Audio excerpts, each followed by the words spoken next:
კავკასიის მედიცინის ცენტრში სრულიად საქართველოს კათოლიკოს პატრიარქის ჯანმრთელობის მდგომარეობასთან დაკავშირებით კომენტარები კიდევ ერთხელ გაკეთდა. ჯანდაცვის მინისტრმა კლინიკაში შეკრებილებს, წმინდა სინოდის წევრებს, სამღვდელოებას და მრევლის წევრებს ამ დროისთვის არსებული მდგომარეობა გააცნო. ჯანდაცვის მინისტრმა მიხეილ სარჯველაძემ და კავკასიის მედიცინის ცენტრის დირექტორმა სოფიო ასპანიძემ ჟურნალისტების შეკითხვებს უპასუხეს. ამ დროისთვის დაახლოებით 8 საათისთვის მდგომარეობა არის არსებითი დინამიკის გარეშე კვლავ არის გარკვეული ცვლილებები, რასაკვირველია ცალკეული მიმართულებით და ცალკეული ცვლადების მიხედვით, თუმცა რაიმე არსებით ან გაუმჯობესებაზე, ან გაუარესებაზე საუბარი არ გახლავთ. ეს ნიშნავს იმას, რომ ექიმები ბუნებრივია, რომ მუდმივად აკვირდებიან, აი მუდმივად, პერმანენტულად აკვირდებიან ყველა მონაცემს, სად შეიძლება მაგალითად რომ ვნახოთ შესაძლებლობა შემდგომი გაუმჯობესებისთვის. ეს მაგალითისთვის. ეს შეიძლება იყოს მაგალითად ვამბობ, რომელიმე მიმართულებით მაგალითად უფრო დაბალ დოზაზე წამალზე გადაყვანა და ასე შემდეგ. შესაბამისად, უნდა დაველოდოთ მოთმინებით, რა თქმა უნდა, ექიმებს მათ სამუშაოს, მათ დაკვირვებებს და აქედან გამომდინარე შემდეგ შეგვეძლება რომ გავაკეთოთ დასკვნები. ეს არის ძალიან ცოცხალი პროცესი, ეს არის ისეთი პროცესი, რომელსაც სჭირდება რასაკვირველია მუდმივად დაკვირვება, მუდმივად ძალიან ფრთხილად გაზომვა და შესაბამისად დასკვნების სწორედ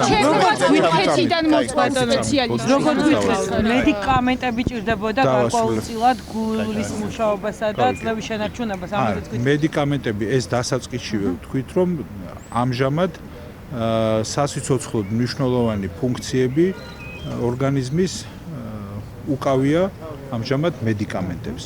შესაბამისად, დიახ, რა თქმა უნდა, მათ შორის ეს რეანიმაციული მკურნალობა გულისხმობს, რა თქმა უნდა, ცალკეული ასეთი სასიცოცხლო ფუნქციების შენარჩუნებისთვის მედიკამენტების მიწოდებას.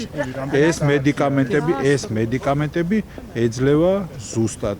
რაც შეეხება კითხვას, კრიტიკული რამდენი საათია, ეს სიმართლე გითხრათ, არ მგონია სწორად დასასმელი კითხვა.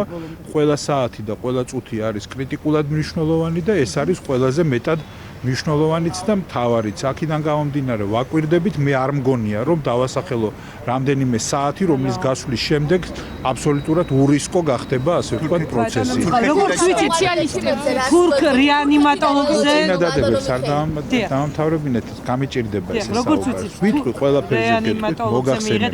კი ბატონო, ეს როგორც დილითაც მოგახსენეთ, რა თქმა უნდა, ჩვენ გეგმავდით, ვაკვირდებოდით პროცესს თუ რა შეიძლება ყოფილიყო საჭიროება, ან სად შეიძლება თუნდაც გვეცადა, რომ მაგალითად ან ახალ მედიკამენტზე გვეფიქრა, ან მაგალითად ისეთ საშუალებაზე, რომელიც ამ დრომდე შეიძლება ვთქვათ არ ყოფილიყო გამოყენებული, ან ყოფილიყო ვთქვათ დაშვებული როგორც ცდა, ასე ვთქვათ, გაუმჯობესების ამ მკურნალობის პროცესის მაგალითად უცხოელი ექიმის მოწვევა.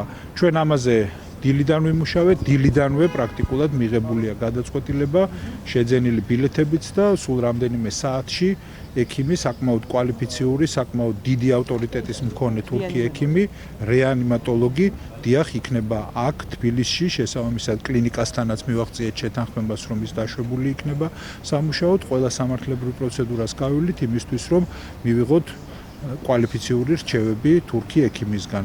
მე პირადად მოლოდინი მაქვს, რომ დასკვნები იქნება პრაქტიკულად დაემთხვევა იმას, რა მეთოდოლოგიითაც მიმდინარეობს მკურნალობა, თუმცა რა თქმა უნდა, ინტერესით და დადებითი მოლოდინით ველოდები, რომ იქნებ იყოს რჩევა რაიმე უკეთესზეც. შესაბამისად, ასეთია ჩვენი დამოკიდებულება. გადაყვანაზე მე გიამბეთ, მანამდეც გითხარით, რომ ამ ეტაპზე ჯანმრთელობის ის მდგომარეობა, რომელიც აქვს უწმინდეს, რა თქმა უნდა, არ გვაძლევს შესაძლებლობას ფიქრისა იმის შესახებ, რომ გადავიყვანოთ. ასევე უნდა აღვნიშნო, რომ ამჟამად მდგომარეობა ისეთია, რომ სხვაგან მკურნალობის საჭიროებას თქვათ, რომ სხვაგან მკურნალობა უკეთესი ეფექტის მომტანი შეიძლება იყოს, რეალურად ამის თქმის საფუძველი ობიექტურად არ არსებობს. ეს დაადასტურა ზუსტად სიტყვასიტყვით პრაქტიკულად აქ დღეს გამართულმა კონსილიუმმა, რომელზეც აღინიშნა, რომ მეთოდოლოგია, სისტემა მკურნალობისა რეალურად არის გამართული, არავითარი დამატებითი ან შენიშვნა, ან რაღაცა კორექტივი შეტანილი არ ყოფილა ამ მეთოდოლოგიაში. სატურაციის გავარდნის შემდეგ რამდენი საათში აღმოჩნდა ჩაფიძის კლინიკის გავლის შემდეგ ამ კლინიკაში ილია მეორე. ესე იგი ზუსტად დაზუსტებით დროების თქმა გამიჭირდება, მაგრამ პირველივე წუთებიდანვე გახლავართ საქმის კურსში და მივსდება ასე ვთქვათ ვითარებას.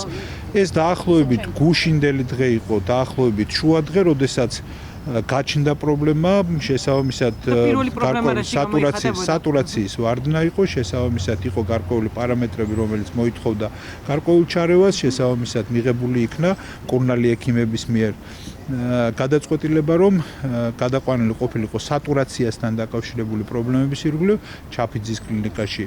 აღმოჩნდა, რომ მოგვიანებით აღმოჩნდა, რომ ჰემოგლობინთან დაკავშირებული პრობლემებიც არსებობდა. ჰემოგლობინმა მიანიშნა, ასე ვთქვათ, ექიმებს, რომ შეიძლება ადგილი ჰქონოდა სისხლის კარგვას, რომელიც შეიძლება იმ წუთას მიმდინარეობდა უსიმპტომოდ. მოგვიანებით ეს ფარული სისხლდენა, ასე ვთქვათ, რაღაცნაირად გამოაშკარავდა და შესაბამისად დაუყოვნებლივ, აი პრაქტიკულად როგორც კი ეს გამოაშკარავდა, წუთებში მიღებული იქნა გადაწყვეტილება დაუყოვნებლივ პოლიპროფილურ დაწესებულებაში პატრიარქის გადმოყვანის შესახებ.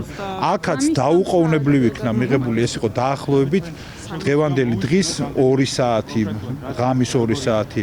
ამ 2 საათზეც აი დაუყოვნებლივ პრაქტიკულად წუთებში იქნა მიღებული გადაწყვეტილება იმ სამედიცინო манипуляციების განხორციელების შესახებ, რაც განხორციელდა და ამაზე მოგახსენათ უკვე ექიმმა, რითაც პრაქტიკულად წარმატებულად ჩაიარა, უნდა ვთქვა, იმიტომ რომ რეალურად მოხდა განეიტრალება კუჭში არსებული, ასე ვთქვათ, იმ კერისა, საიდანაც მომდინარეობდა სისხლის დაკარგვა.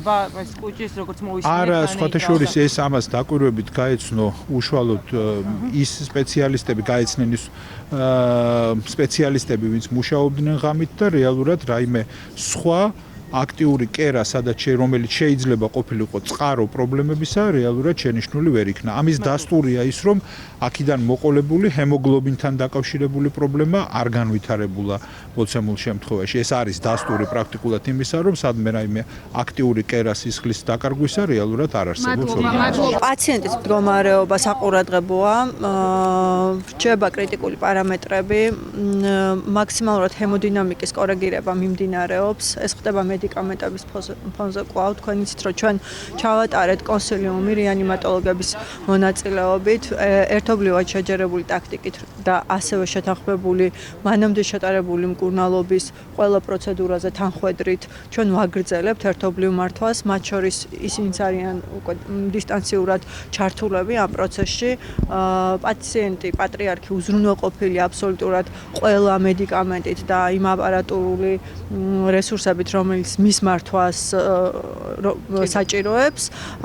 ასევე დღეს ჩვენ უფრო მოგვიანებით ველოდებით თურქეთიდან რეანიმატოლოგს, რომელიც შემოგვიერთდება და აი ამ ჩვენ მულტიდისციპლინურ მაღალი დონის პროფესიონალების გუნდს კიდევ უფრო მეტად გააძლიერებს და ძალიან გვჯერა, რომ ყველაფერი კარგად დღეს გითხარით, ხელოვნური ძილის მდგომარეობაში იმყოფება პატრიარქი, ხომ არის ჯერ მცდელობა მაგალითად გამოგვიძების მისი ან მდგომარეობასთან და ისევ მართვით სუნთქვაზე არის თუ არა ამაზე და რამდენი ხანი შეიძლება ჩაითვალოს კრიტიკულად ეს პერიოდი, აი რაღაც პერიოდი თუ არსებობს, ამაზე საუბრობენ. ეს არის ძალიან ინდივიდუალური, ეს დამოკიდებულია თვითონ პატრიარქის ორგანიზმზე, თუ რის საშუალებას მოგცემ. სწორედ ამიტომ ხდება ყველა ანალიზის და ყველა პარამეტრის კონტროლი საათობრივად, ფაქტობრივად და მხოლოდ მას შემდეგ შეგვიძლია ვისაუბროთ ამაზე, როდესაც ჰემოდინამიკური პარამეტრები, ანუ ეს არის წნევა, პულსი იქნება აბსოლუტურად დამოუკიდებლად მედიკამენტების გარეშე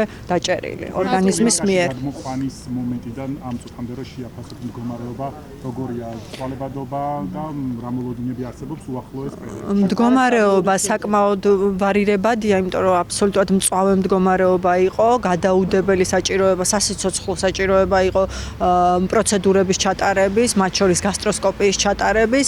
ახლა რა თქმა უნდა, სიტუაცია მართულია, მოდი ესე ვთქვათ, თუმცა მედიცინაში ამად კრიტიკულად მძიმე კატეგორია ეწოდება.